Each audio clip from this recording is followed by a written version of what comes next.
Mesdames et messieurs, bienvenue sur Afrique Média. C'est l'information en continu. Tout d'abord, les titres de cette édition.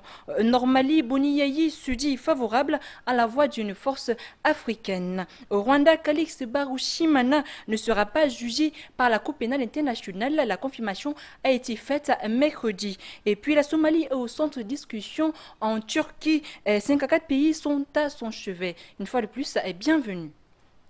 Boniayi est pour la création d'une force d'intervention au Nord Mali sur le modèle de l'AMISON en Somalie. En visite à Paris, le chef de l'État béninois a plaidé pour une saisine du Conseil de sécurité de l'ONU en vue de la création d'une telle force. Au Mali, cette mission de l'ONU poursuivra deux objectifs, notamment l'accompagnement de la transition et la protection des autorités intérimaires d'une part, la sauvegarde de l'intégrité territoriale du Mali d'autre part. L'AMISON intervient d'habitude suite à l'obtention d'un accord de paix avec le feu vert de deux parties en conflit. Or, le Mali est actuellement divisé avec une moitié contrôlée par des mouvements armés.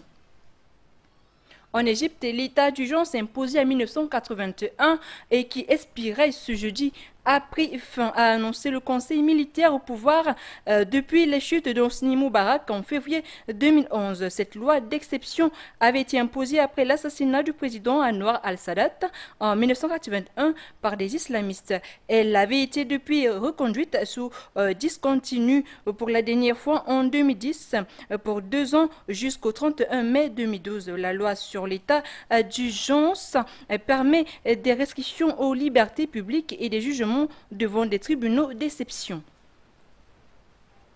En Guinée-Bissau, l'Union européenne a annoncé ce jeudi le renforcement des sanctions contre la junte bissau-guinéenne, auteur du putsch du 12 avril dernier. Les mesures prises par l'organisation européenne concernent notamment des interdictions de visa et des gels d'avoirs à l'encontre de 15 individus supplémentaires, compte tenu de la gravité de la situation dans le pays. Cette décision, entérinée en marge d'une réunion ministérielle à Bruxelles, porte à 21 le nombre de membres de la junte est visée par les sanctions européennes après un premier volet de sanctions adopté au début du mois. Le Conseil de sécurité de l'ONU avait lui-même adopté le 18 mai des sanctions ciblées à l'encontre de 100 responsables du coup de force en Guinée-Bissau, déjà ciblés par le premier volet des sanctions européennes. Au Rwanda, la Cour pénale internationale a confirmé mercredi en appel la décision de ne pas juger le dirigeant des rebelles Hutus rwandais Calix Barushimana. Il était soupçonné de crimes contre l'humanité et crimes de guerre commis en 2009 sur la population civile au Kivu, dans l'est de la République démocratique du Congo. Barushimana avait été libéré le 23 décembre 2011 après la décision de la chambre préliminaire de ne pas le juger. Calix Barushimana fait également l'objet d'un mandat d'arrêt au Rwanda pour son rôle dans le génocide rwandais de 1994. La décision de confirmation des charges du 16 décembre 2011 est confirmée et l'appel est rejeté, a déclaré le juge Eki Kurula lors d'une audience à La Haye au siège de la CPI. Au Swaziland, une partie de l'opposition appelle à isoler le monarque sur la scène internationale, l'accusant d'être un despote et de s'enrichir au détriment de son peuple.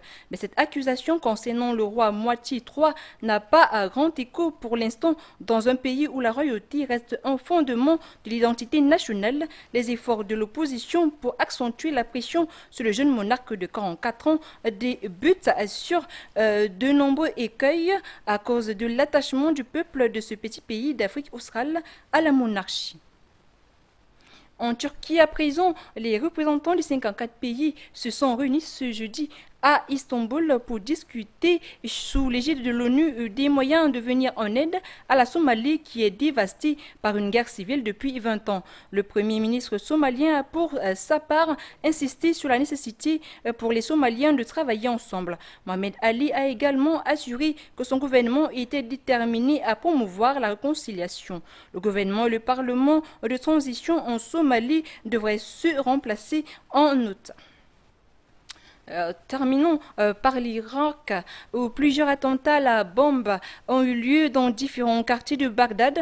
La plus meurtrière a été provoquée par une voiture piégée qui a explosé dans le quartier de Choula, situé au nord de la capitale. 4 autres bombes, dont une voiture piégée, ont par ailleurs explosé dans l'ouest de Bagdad. Le bilan provisoire établi après tous ces attentats s'étend à au moins 7 morts et une trentaine de blessés. Ayant c'est tout pour cette édition. Merci de nous avoir suivis. Restez de notre sur Afrique Média. Vous pourrez également consulter notre site internet www.afriquemedia.tv. À demain et bonne soirée.